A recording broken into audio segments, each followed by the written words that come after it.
ازيكم؟ الشتا داخل علينا، واحلى حاجه بتدفينا في الشتا لما بنيجي من بره بنلاقي في حله محشي سخنه. اول حاجه بجيب الكرنبايه معايا، واهم حاجه تكون الكرنبايه بيضاويه، ما تكونش مدوره، ولما اكون بطبل عليها كده تكون بتخبط، مش مكتومه. تمام؟ يعني تسمعي صوتها وانتي بتخبطي عليها، وتكون خفيفه، مش عايزاها تقيله. وحاولي تنقي اللي حجمها وسط، ما تكونش كبيره قوي، هتلاقيها برضو من جوه كلها عروق. تمام؟ ببتدي اقطع الراس بتاعتها بالشكل ده، وهتخلص منها علشان تسهل معايا فك الورق وهو بيتسلق. انا هسلقها كامله. تمام؟ حابه تقطعي الورق، هتقطعي ورقه ورقه منها كده اهوت وتسلقيها واحده واحده. بجيب بقى حله معايا فيها نصها ميه، وهبتدي انزل بالكرنبايه بتاعتي. دي حله كبيره قوي تاخد الكرنبايه بتاعتي. ببتدي انزل بقى بالكرنبايه، يكون نص الحله ميه بس عشان ما تقعش مني على البوتاجاز. تمام؟ وهبتدي بعد كل نص دقيقه كده احاول ان انا اشد الورق بتاعي. اول ما بيتشد معناه ان الورقه استوت. مش هسيبها اكتر من نص دقيقه علشان ما يتهريش مني. تمام؟ وهبتدي اروح رافعه على مصفى، تحتيها طبق جنبي، وايدي سريع سريع هتشد ورقه ورقه عشان من جوه ما تتهريش. تمام؟ عشان عقبال ما اوصل للجزء الداخلي ما يتهريش. يعني حرفيا انا اول ما الورقه بتسقط مني ببتدي ارفعها على طول، لو انتي مش عارفه المده بالظبط.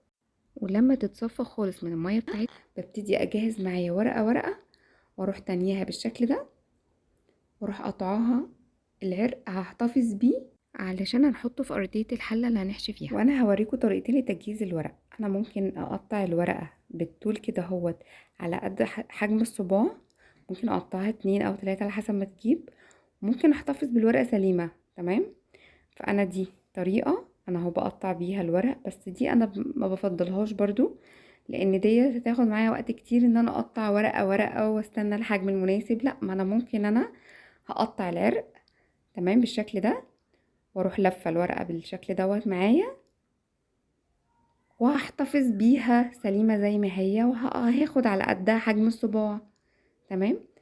دي الطريقه التانية، انا هوريها لكم في الحشو هتكون واضحه اكتر. تمام؟ يلا بينا نعمل احلى تغذية. اول حاجه باجي معايا في حله، بنزل فيها بنص كوباية زيت، وبكون ضربة بصلتين كبار حلوين كده اهوت. باخد 3/4 كمية البصل بنزل بيها على الزيت، وهديله تشويحة لحد ما ياخد لون ذهبي غامق. ايوه غامق. وبنزل هنا بشوية بابريكا عادية، وهدي تشويحة وغمقوا البصل عشان تبقى طعمها حلو قوي في التغذية. وهنزل عليهم بكوبايتين عصير طماطم. اول ما الطماطم تفك شوية بالشكل ده ببتدي انزل بالتوابل بتاعتي: ملح وكمون وشطة وسبع بهارات. طبعا المكونات هكتبها لكم في الديسكريبشن. اول ما تتسبك معايا، يعني السمنه بتاعتها تطلع او الزيت بتاعها يطلع على الوش، بنزل بمعلقه سمنه حلوه وبقيه كميه البصل اللي انا كنت سايباها على جنب. البصل الني بيدي طعم حلو قوي للمحشي. نيجي بقى للخضره: شبت وبقدونس وكزبره. بشيل العيدان اللي هي من تحت عشان احطها في قعر الحله من تحت، وباخد الورق اقطعه بالشكل ده، وبكون غاسله الرز معايا كويس، واكون مصفيه من اي ميه خالص، وببتدي انزل بالخضره بتاعتي واقلبها في الرز.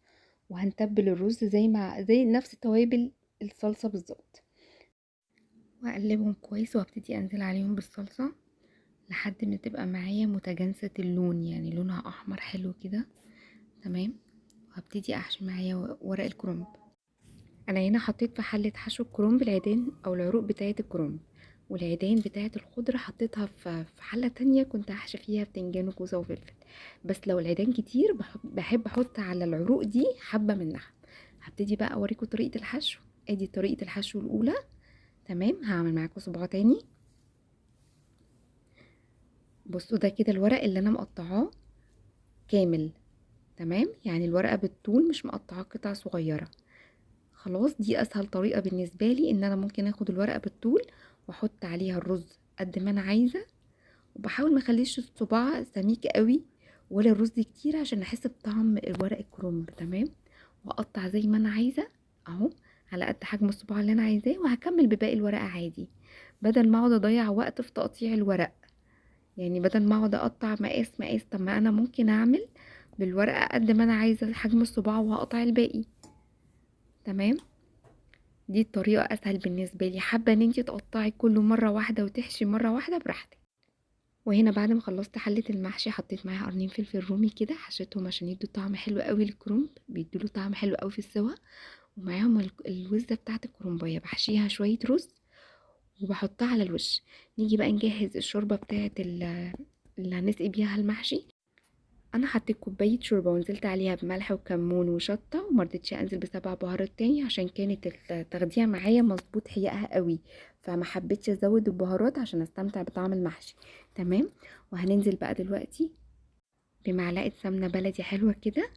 تمام، ده كله على نار عاليه. عايزين الشوربه تغلي معايا كويس. هدي تقليبه وهجهز معايا كوبايه حليب، كوبايه حليب صغيره، يعني كوبايه صغيره قوي. دي الكوبايه دي عندي كوبايه قهوه.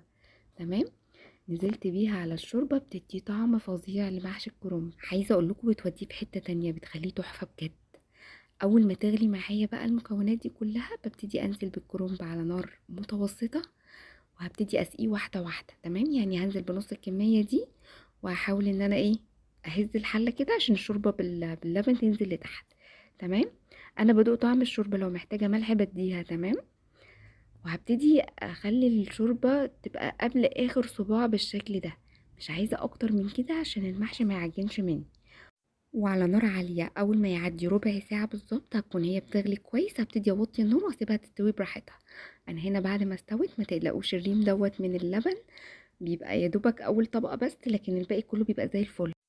اهم حاجة بعد ربع ساعة هوطي على نار كأني هطفي واسيبه على راحته خالص، هيطلع معاكم روعة. متنسوش تدعموني بلايك وسبسكرايب لو عجبتكم وصفتي النهارده، قولي رأيكم عشان بجد طعمه تحفة قوي بالنسبة لي بعد تجارب كتير ليه.